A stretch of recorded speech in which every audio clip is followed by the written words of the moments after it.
soy Pedro Alcalá. Vamos a hablar sobre algunos aspectos de la salud infantil en los niños entre los 3 y los 6 años de edad, lo que llamamos los preescolares. Vamos a compartir la pantalla un momentito pues, para acceder a la presentación. Bueno, vamos a hablar sobre algunas cosas importantes y una de las cosas de las que vamos a hablar es de la importancia que tienen pues, las condiciones de vida y la escuela como agente de salud. La escuela no me refiero solamente a la casa, sino a la propia familia. Porque esta es una gráfica de los determinantes de salud para las personas, son 4.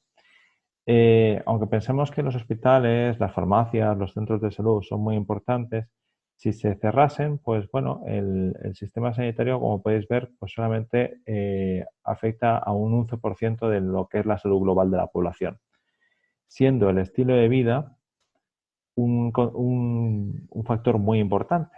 Y se ha visto que las personas que tienen un mejor nivel educativo o socioeducativo, pues tienen una mejor salud durante toda su vida. Y eso se empieza a aprender a esa edad. Y esto es un guiño, pues la importancia que tuvo pues, para transformar nuestra sociedad, nuestro país y la de todos los países del mundo. Donde hay escuelas hay futuro. Esa es una foto de mi abuela Rosa, que en paz descanse. Y bueno, ahí tenéis a mi abuelo también. El medio escolar debe ser la segunda fuente de cuidados, buenos tratos y seguridad, después del hogar. Y a veces incluso, por desgracia, la única. Evidentemente, pues aquí la familia tiene una labor importantísima. Y bueno, vamos a hablar de qué cosas están en nuestra mano. Hay que recordar que un niño pues es un regalo maravilloso y aunque se nos olvide, pues nos trae muchísimas cosas. Esto es lo que dice la Academia Americana de Pediatría. Ofrece amor absoluto, una fe ciega, para ellos somos Superman, superhéroes, la forma de descubrir nuevas cosas y unas emociones intensas, a veces demasiado intensas, ¿no? ¿Y nosotros qué le ofrecemos? Pues le podemos ofrecer algo tan sencillo y tan importante, un amor incondicional, como que nunca les va a faltar. Le tenemos que enseñar la autoestima, vamos a enseñarle valores y tradiciones, no se puede vivir sin ellos. La alegría de vivir, un entorno seguro y unas habilidades en escena. Pues vamos a hablar de este grupo de edad, entre los 3 y 6 años de edad. Y bueno, pues es una época de alto crecimiento en la cual dejamos de tener un bebé y el niño pues se convierte en un niño. Es decir, niños que van creciendo, dejando de crecer tan linealmente como cuando eran bebés, a un niño pues que le crecen mucho las piernas, los brazos, lo notamos en los pantalones, ese palmito que todos los días, cada año, pues hace que los vaqueros nos sirvan. El niño empieza a crecer no de forma lineal, sino estirones y por tanto el apetito se vuelve irregular porque es muy importante recordar que el niño crece cuando come, no come cuando crece. No porque coma poco se va a quedar canijo, al revés, es el niño cuando tiene hambre es que está creciendo y es cuando el niño tiene ganas de comer. Y esto es muy importante porque la gente cree que el niño que está sano, que está activo y que no come tanto como cuando era pequeño o tantas veces o más irregularmente está enfermo. Mirad este cuadro de Sorolla, veis que estos niños, pues bueno, están delgados, pero están sanos. Veis que están jugando, están activos, el pelo está brillante, tienen culo, están jugando, pues sabemos que esos niños están bien nutridos. Lo que pasa es que, claro, nos hemos acostumbrado a un bebé, un osito de peluche, y mucha gente, especialmente los abuelos, quieren seguir teniendo bebés gordos toda la vida, y eso es un problema gravísimo. Energía, tienen energía, vamos, para acabar con nosotros 3 veces. Disminuye su necesidad de sueño. Ya a partir de los 3 añitos, los niños ya adquieren la lateralidad. No hay que intentar cambiarla. Si el niño es zurdo, es zurdo. Si lo intentamos cambiar, va a ser perjudicial para él. Seguramente el área del ritmo de la psicomotricidad se verán alteradas. Está terminando de aparecer todas las piezas dentales, que bueno, a partir de los 6 años, pues suelen producirse el cambio de los residuos. Y bueno, pues son niños que están sanos, pero como no han estado en contacto con virus, pues se resfrían muchísimo. Por algo lo llaman los mocosos en los colegios. Un niño no es un adulto pequeño y su aparato locomotor, su aspecto físico, sus extremidades, su elasticidad no es la de un adulto. Sin embargo, nos empeñamos en medirlos y verlos como adultos. Nos llama la atención, pues bueno, vemos esa elasticidad en las manos y en los pies y no es un problema, y sin embargo, si vemos esa elasticidad en los pies, pensamos que es que el niño tiene los pies planos y hay que hacer algo y ponerle plantillas y zapatos. No, eso es un error y eso hay que dejar de hacerlo. La mayoría de esos niños son niños muy elásticos y que cuando les ponemos de puntillas vemos que aparece el arco plantar. Es decir, este mismo niño, cuando lo pones de puntillas, ves que tiene pues el arquito. No hay que ponerle zapatos, ni plantillas, ni nada. El mejor zapato es el más parecido a ir descalzo. Incluso muchos expertos recomiendan que si el entorno familiar doméstico lo permite, pues que los niños en casa incluso pueden caminar con los pies semidescalzos o bien protegidos con unos calcetines, unos patucos, pero bueno. También hay muchos niños que se sientan así. No se sientan así y que luego caminan con los pies para adentro. Eso se llama anteversión femoral. No caminan con los pies así por sentarse así. Sencillamente es que a esa edad tienen los fémures indicados hacia adelante y bueno, eso hace que los niños cuando se sienten, jueguen, se estén así cómodos. No hay que intentar ponerse muy pesados para corregirlo. Se les puede invitar a sentarse de otra forma, pero no hay que volverse locos. Suele ser una cosa transitoria y muchas veces de origen familiar, igual que los pies planos. Muchos niños tienen los pies planos y los padres también lo tuvieron cuando eran pequeños y por otra parte es normal. A esta edad, pues el niño cada vez quiere ser más independiente, tiene lugar la socialización, es decir, la capacidad que tiene el niño de interactuar con otras personas distintas a su entorno familiar. Siguen siendo muy egocéntricos, pero bueno, son capaces, no egoístas, sino egocéntricos, todo lo hacen referido a ellos, se tienen como referencia de todo y a partir de esa edad tiene sentido, de los 3 a los 6 años, tiene sentido el colegio, empezar la escuela, la escolaridad y la sociabilización con otros niños, pero bueno, poquito a poco. Empieza a tener algunos razonamientos, el pensamiento a veces es mágico y tiene una percepción del tiempo muy distinta. También por primera vez a lo largo de su vida se pueden seguir culpables y ese es un sentimiento que debemos evitar. Debemos corregir, debemos educar, pero no culpabilizar. Porque a veces se sienten culpables de cosas que no tienen la culpa. Por ejemplo, la maduración de los esfínteres. El niño que ensucia la ropa, pues que no controla todavía el pipí, o no controla todavía la caca, pues bueno, eso es un acto de maduración como salir los dientes. Igual que no podemos hacer nada para que a los niños les salgan los dientes, pues tampoco podemos hacer nada para que un proceso madurativo, que depende del sistema nervioso periférico, pues se ocurra antes o después. Esto es importante porque una mala intervención a la hora, por ejemplo, de quitar el pañal es peor que no hacer nada. En ocasiones he visto en la consulta a muchos niños que son estreñidos o sufren crisis de estreñimiento por intentar quitarle el pañal cuando no estaba preparado. O le hace sentir culpable o se le ridiculiza. Esto es muy importante. Eso con respecto al pañal diurno y el nocturno todavía incluso menos prisa porque uno de cada 4 niños, como podéis ver ahí, a los 4 años todavía pues por la noche moja regularmente la cama y incluso un 10%, es decir, uno de cada 10 niños a los 8 años. Lo que pasa es que la gente no lo cuenta, pero hay mucha gente que tiene ese problema. Entonces también es importante no culpabilizarlo porque si no os vais a sentir mal y el niño también, pero sí que se puede hacer una intervención si, por ejemplo, a partir de los 8 años o cuando el niño percibe que para él es un problema, pues se quiera quitar el pañal de por la noche. Y ahí están los sistemas como los sistemas de alarma, como el pipi stop. Pero bueno, insisto, eso son para niños mayores que los que estamos hablando hoy en la charla. Aquí aparece una cosa muy importante que es el desarrollo del lenguaje y el lenguaje es el vehículo del aprendizaje y es muy importante trabajar. Es una fase espectacular, el niño deja de hablar con bisílabos con los 2 añitos a llegar hasta las 2000 palabras cuando empieza en el colegio. Es más importante el lenguaje receptivo, es decir, lo que el niño entiende que lo que el niño dice, ¿no? Inicialmente primero es la comprensión y luego la expresión. Pero es súper importante lo que nosotros podemos hacer para favorecerlo. Hablar con nuestros hijos, tranquilamente, leer cuentos, historias, juegos, adivinanzas, las canciones, los juegos que hacíais vosotras de niña. Jugabais con las manos, jugabais a adivinanzas, cantabais. Eso es un tesoro que podemos compartir con nuestros hijos, que ayuda a fomentar la expresión verbal y, bueno, y si es la circunstancia, por ejemplo, que sois dos en casa con distintos idiomas o sois personas de otros países que estéis viviendo aquí, es una riqueza que el niño pueda escuchar los dos idiomas. ¿De acuerdo? Entonces, el lenguaje sí que os digo es que es muy importante y es una gasolinera de fuerza que les va a dar cuando empiece el colegio de verdad. El colegio de verdad empieza a los 6 años de edad, pero en estos años, entre los 3 y los 6 años, el colegio es una fuente de aprendizaje, pero la familia también. Nunca dejará de serlo, pero es importantísimo el desarrollo del lenguaje.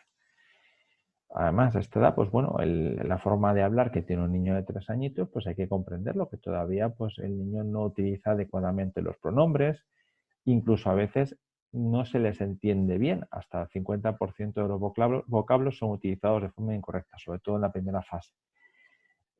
Hay que intentar pues corregirlo con el ejemplo, más que con la crítica. Cuando el niño dice mal algo, dice, ¿qué has querido decir? ¿Esto? Ah, vale, es que se dice, mira cómo lo digo yo, así, y ya está. Siempre sonriendo, evidentemente.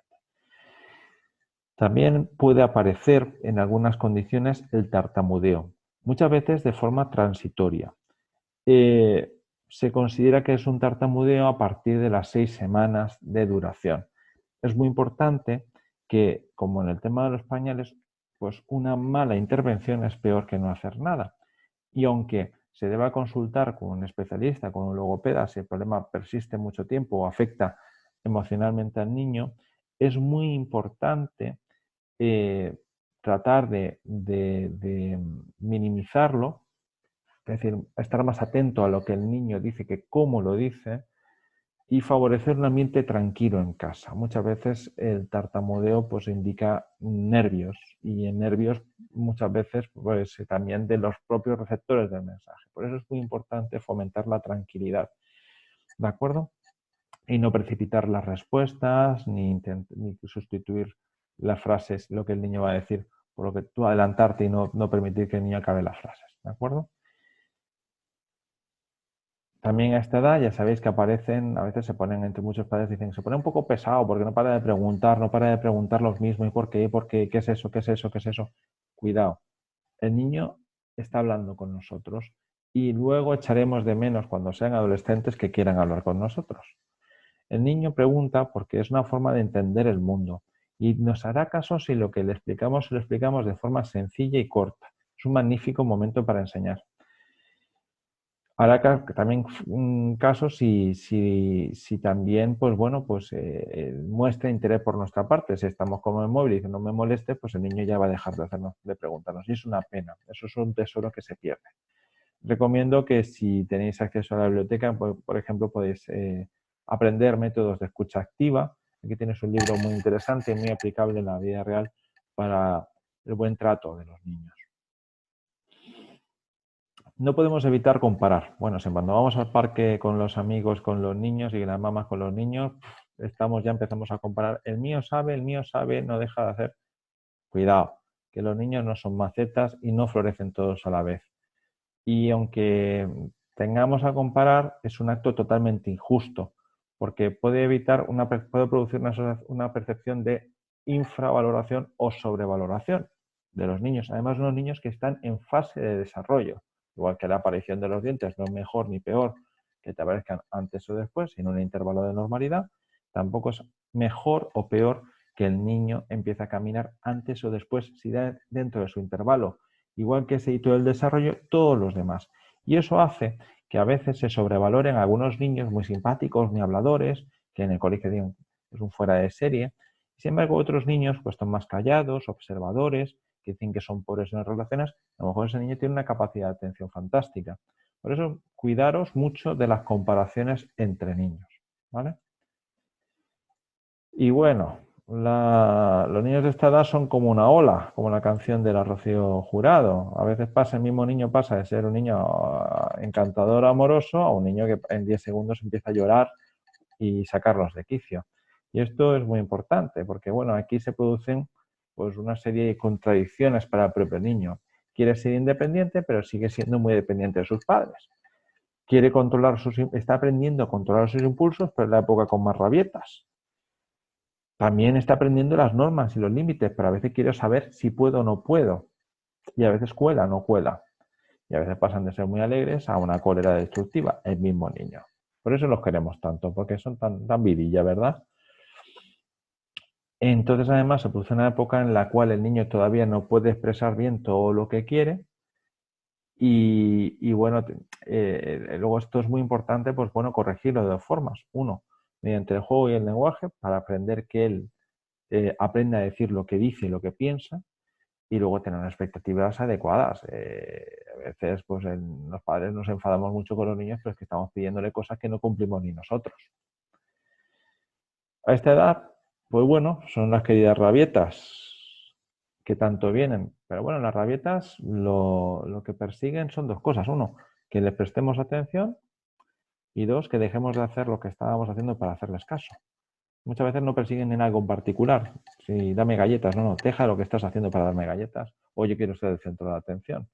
¿Por qué? Porque a lo mejor que cuando están portándose bien, si eso de portarse bien existe como tal, no les hacemos caso. Entonces, recordar que ningún circo se va de un pueblo mientras la gente vaya a las funciones. Si el circo lo llenan todos los días, el circo no se va. Las rabietas se van cuando dejan de conseguir lo que quieren. Tener cuidado que a veces enfadarnos es una forma de llamar nuestra atención. Porque cuando es mejor que estemos enfadados con alguien que la indiferencia.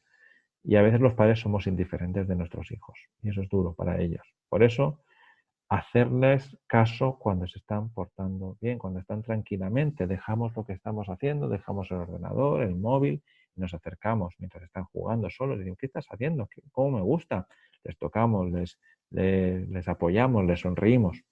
Sin embargo, cuando empiezan a ponerse tontitos o tontitas, pues tenemos que ignorarlo tranquilamente. Y ya cuando el niño se pone fuera de sí, pues podemos plantear hacer en alguna ocasión el tiempo fuera.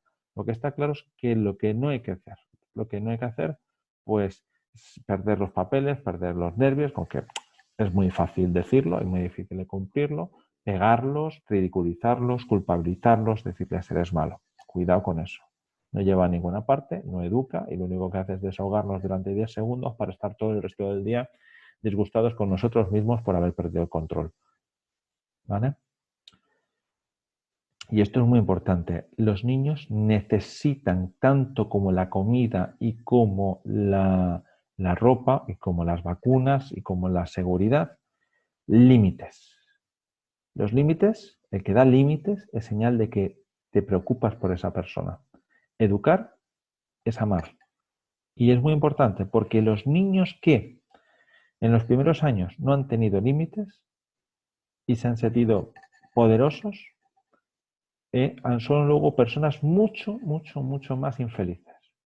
¿De acuerdo? Eso tenerlo en cuenta. Vamos a hablar de un tema duro. Vamos a hablar de los accidentes. Es el primer problema de salud de los niños de esta edad, de los niños entre 3 y 6 años, y el resto de edades también. La primera causa de muerte y discapacidad. Y es terrible, ¿de acuerdo? Y sin embargo, pues no hablamos de eso en las charlas, nadie va al centro de salud a preguntarme, oiga, ¿cómo puedo evitar accidentes? No, vamos por mocos, vamos por tos, pero no vamos por esto. Y esto es muy importante, ¿de acuerdo? Prevención, prevención, prevención. El mejor accidente, el que no ocurre, ¿vale? Porque los niños tienen un problema. Primero ejecutan y luego piensan. Ven primero, el niño está mirando la pelota que se le acaba de escapar y no es capaz de darse cuenta que se ha metido en una carretera donde hay un coche. Tenéis que recordar que los niños no son adultos pequeños, ¿vale? Hay dos grupos de niños con accidentes. Todos tenemos accidentes, evidentemente. Pero hay dos. Los padres que no les hacen ni caso y los dejan jugando solos alrededor de la carretera. Pero también los padres que sobreprotegen en demasía a los niños. Y esos niños pues luego no saben ni subirse a un columpio solo. ¿De acuerdo? Y es importante. Hay que detectar las situaciones peligrosas. Por supuesto, en los coches tenemos que utilizar siempre los sistemas de seguridad, las sillitas. Muchísimo cuidado como peatón. El niño que va delante de la madre a 10 metros, subido en una motoreta, una motito de estas pequeñas, que pasa por delante de los salidas de garaje, por ejemplo. O cuando van a un aparcamiento de un centro comercial, el niño sale y de pronto se ve los columpios del McDonald's, por ejemplo, y sale corriendo entre dos coches. Y los coches vienen y no los ven. Cuidado en las piscinas, en cualquier lugar donde haya más de 30 centímetros de agua. Un niño se ahoga en un minuto, ¿vale? Y también, por ejemplo, pues bueno, cuando circulan en bicicleta, que son niños más mayorcitos, y en otras áreas, como vamos a ver, ¿vale? A veces también los problemas son problemas urbanísticos, ¿no? La manía de colocar objetos como contenedores delante de los pasos de cebra, ¿vale? Hay iniciativas que se han hecho en muchos sitios que han favorecido, pues que mira, este es el mismo paso de cebra, ¿de acuerdo? Verá qué diferencia con que no haya un contenedor. Pero eso es muy importante, que vosotros sois sus maestros para esa parte, ¿vale? También tenemos que tener muchísimo cuidado con las quemaduras. Hay que utilizar siempre los fuegos y las sartenes interiores.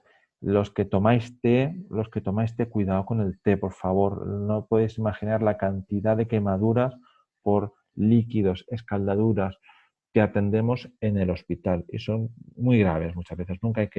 Siempre hay que tener muchísimo cuidado localizado. También cuidado con el calentador. Hay que comprobar que el termo no supera los 50 grados. Nadie se ducha a esa temperatura y por encima de los 50 grados, una quemadura de primer grado se puede convertir en una quemadura mucho más profunda. No hay que enseñarles nunca a lavarse las manos en el bidé porque a veces se puede quedar el agua encendida, ¿vale? Bueno, cuidado también con mecheros, con cerillas. Por desgracia, los incendios son frecuentes y los más vulnerables en caso de humo muchas veces son los niños y los ancianos. Cuidado con los perros. La mayoría de los ataques por perros son perros conocidos, pero son niños que han interrumpido el perro mientras estaba comiendo o tenía cachorros. Muchísimo cuidado con eso también. A partir de los 3 añitos ya tienen que saber decir su nombre o el nombre de sus padres y dónde viven. Y también ya los más mayorcitos, 5 o 6 años, enseñarles qué hacer en caso de pérdida. Por ejemplo, si están dentro de un supermercado, que se vayan con las cajeras. Si están en la calle, pues que se metan en la tienda que se hayan quedado siempre ahí. Y que no se vayan con desconocidos. Eso también lo tenéis que hablar y practicar, ¿vale? Vamos a hablar también de otras cosas, que es esta. Es decir, yo siempre digo de broma que nunca tenemos debajo del fregadero, nunca he visto una intoxicación por canela, por café, por té, por azúcar, y esas cosas las ponemos en alto y debajo del fregadero tenemos objetos pues de limpieza. Y hay que recordar que el niño no ve el mundo como lo vemos nosotros. Y muchos de esos botes les resultan atractivos, incluso huelen bien y pueden ser un grave problema. Apuntaros también el teléfono que está aquí arriba del Centro Nacional de Toxicología. Está en la primera página del libro naranja. ¿De acuerdo? Es un servicio de 24 horas que atienden muy bien y nos dice qué hacer en caso de intoxicación. Pero vuelvo a insistir, lo más importante de una intoxicación es que no se produzca. Y ahora con la crisis de la COVID, muchos en casa tenemos productos de limpieza peligrosos en la entrada de la casa. ¿Vale? Mucho cuidado. Este es un tema que también me ha preocupado durante mucho tiempo, que es el incumplimiento de la normativa con respecto a los perros peligrosos, considerados de raza peligrosa, que son aquellos perros de mayor tamaño. Evidentemente, si un perro de estos se lanza contra mí, pues me puede producir heridas graves en un tobillo, en una pierna, en una rodilla, en las manos, pero en un niño las heridas pueden ser en zonas vitales. Por eso hay que tener mucho cuidado y sobre todo hay que decir a las autoridades que se debe de cumplir la legislación y estos perros tienen que ir con collar y bozal por la calle. ¿De acuerdo? Vamos a ir hablando de cosas serias. ¿Qué hacer en caso de una pérdida de conocimiento? Pues lo primero de todo, pedir ayuda. Y sabéis que hay que pedir ayuda al 112. Y hay que decir por teléfono, ahora todos llevamos un teléfono en mano, pues mi hijo está inconsciente, por favor, vengan a ayudarme. Tenemos que comprobar que el niño respira. Esto es mirar aquí que hay varias formas, dependiendo si el niño tiene, por en este caso, menos de un año o más de un año. Entonces, en función, haciendo esta maniobra, lo que tenemos que hacer es acercarnos también a la cabeza y comprobar que respira, sintiendo en la oreja el calor de su respiración, el ruido de su respiración y comprobando que mueve el son del pecho. Si el niño tiene menos de un año, hay que hacer la misma maniobra, pero no estirando tanto la cabecita, ¿de acuerdo? Sino poniéndola prácticamente en plano y haciendo la misma maniobra. ¿Se puede comprobar si hay algo dentro de la boca? Sí, pero nunca intentar quitarlo con los dedos, porque como vamos a ver ahora más adelante, ¿vale? Por el riesgo de que se meta más para adentro. Si el niño ha perdido conocimiento fruto de una caída en la cual se puede golpear la cabeza o el cuello, hay que tener cuidado y hay que hacer esta maniobra como veis aquí abajo, tirando de la cabecita porque se puede producir una lesión cervical. Y como veis, esta es la maniobra que veo aquí abajo, que es ver, oír y sentir la respiración del niño. Si el niño está respirando, lo que lo hago es ponerlo de ladito, esperando que venga la ambulancia en posición de seguridad y comprobando que respira. Pero si el niño no respira, tengo que empezar a hacer la maniobra boca a boca, si el niño tiene más de un año, o boca a nariz, si el niño tiene menos de un año. ¿De acuerdo? Aquí veis la maniobra boca a nariz y boca a boca. En el boca a boca hay que tapar la nariz del niño a la vez que se hacen 5 insuflaciones fuerte al principio, de las cuales 2 tienen que ser efectivas, que se muevan el tórax. Una vez que he hecho esas 5 respiraciones, ¿de acuerdo? Compruebo si tiene pulso. ¿Y cómo compruebo que tiene pulso? Pues bien, a nivel del cuello, el pulso carotidio, o bien el pulso braquial en los restantes pequeños.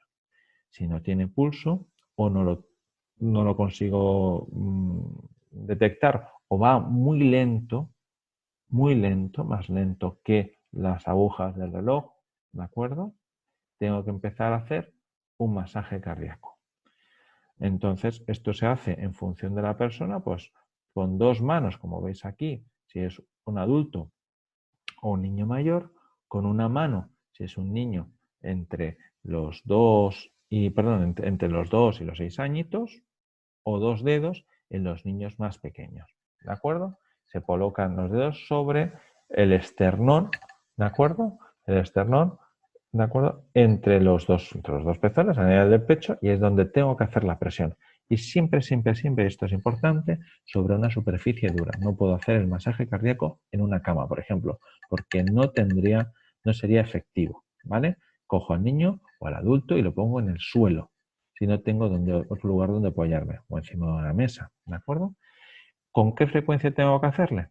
Al principio os he dicho que hay que ventilar 5 veces, de las cuales 2 tienen que ser efectivas, seguido de 30 compresiones torácicas.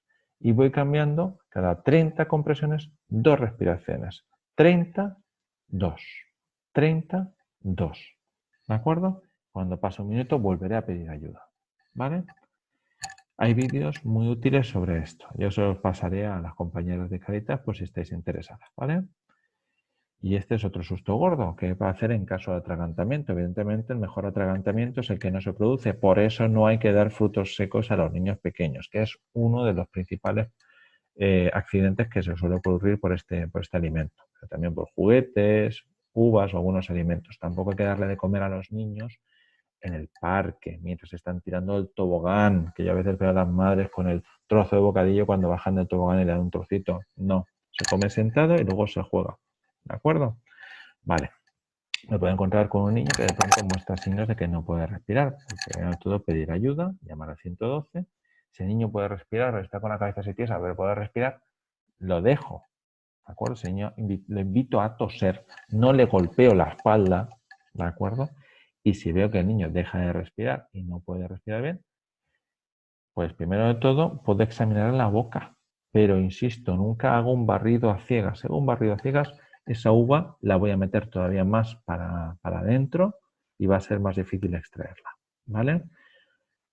Si veo algo que yo puedo acceder, pues un trozo de tela, algo que se ve físicamente, un trocito de jamón, un trocito de tocino, y lo puedo coger con facilidad, vale. Pero si no, no, aunque lo vea. ¿Vale? Lo que hay que hacer, ya lo sabéis, si el niño está consciente, ¿de acuerdo? Primero, le doy 5 golpes entre los omoplatos, pero con esta posición, ¿de acuerdo? Con la cabeza a la misma altura o más baja que el tórax y el abdomen. Y si no, hago la maniobra. Y luego seguido la maniobra de Heimlich, que ya sabéis que es rodear al niño con las manos por encima del ombligo, entre el ombligo y el esternón, y comprimir 5 veces fuerza hacia arriba. Pero esto en niños de más de 1 año. Esa maniobra de Heimlich de rodear al niño por detrás no lo puedo hacer en niños menores de 1 año porque les puedo hacer graves lesiones en las vísceras del abdomen. ¿De acuerdo? Si el niño es más pequeño, ¿de acuerdo? Por ejemplo, un bebé de 6 meses, hago lo que está haciendo esta mamá, lo pongo sobre el regazo y le doy esos 5 golpes y luego boca arriba, igual que en el masaje cardíaco, con 2 deditos con presiones torácicas. ¿De acuerdo? Bueno, vamos a recordarlo. Si el niño tiene más de 1 año, 5 golpes en la espalda y si no, 5 compresiones torácicas. Y voy alternando. Compresiones en la espalda, compresiones torácicas. Compresiones en la espalda, compresiones torácicas. El niño tiene menos de 1 año, pues golpes en la espalda, como habéis visto aquí, ¿de acuerdo? Con cuidado, con cuidado, por supuesto, con el cuello. No puede ser que el niño le zarandee la cabeza porque le puede producir lesiones cerebrales, ¿de acuerdo? Esta mamá, como podéis ver, la otra mano la tiene apoyándola y sosteniéndole el cuellito, ¿vale?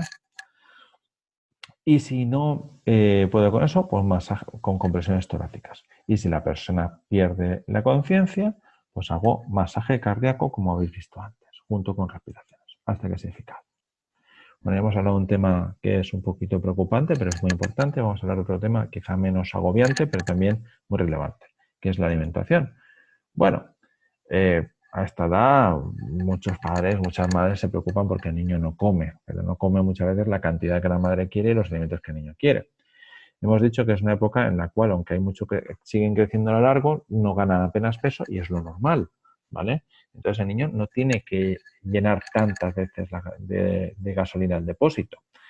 Entonces recordad lo que os he dicho antes, el niño come cuando crece, no crece cuando come, y el problema principal que yo veo a esta edad no es la cantidad, sino la calidad. Al final terminamos dándole lo que al niño le gusta más y comiendo solo 4 cosas. Y dejan de tener una alimentación variada. ¿De acuerdo? Aquí es muy importante pues, ofrecer una alimentación variada. Tú eliges el menú. Tú eliges el horario. El niño elige la cantidad. Y entre comidas, nada. Ningún niño entonces le va a pasar nada. Ningún niño se va a morir de hambre si tiene 5 veces al día comida. Hará un pulso, hará una guerra, el niño no sabe tirar un farol, al final comerá. Ahora, si tú le haces lentejas, el niño no quiere comer, se pone a llorar y al final abres la nevera y le das unas natillas, pues el niño sabe que tiene que llorar y tirarse al suelo para que le des las natillas. ¿Vale?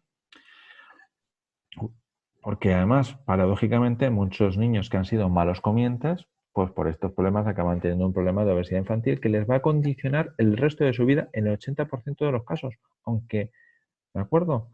Entonces es muy, muy importante porque un niño que cruza la edad pediátrica siendo obeso va a ser un adulto obeso. Y le va a disminuir la cantidad y la calidad de vida. Entonces, mejor que dietas para la obesidad, hablaremos de higiene dietética. El niño tiene que aprender a comer de todo y también incrementar la práctica del deporte, aunque hablaríamos de los niños más mayorcitos. Pocas veces en la consulta hablamos del sueño y es importantísimo. Los niños de esta edad, pues pueden, el que dijo duerme como un niño no tenía niños. Los niños a veces tienen pesadillas, sonambulismo.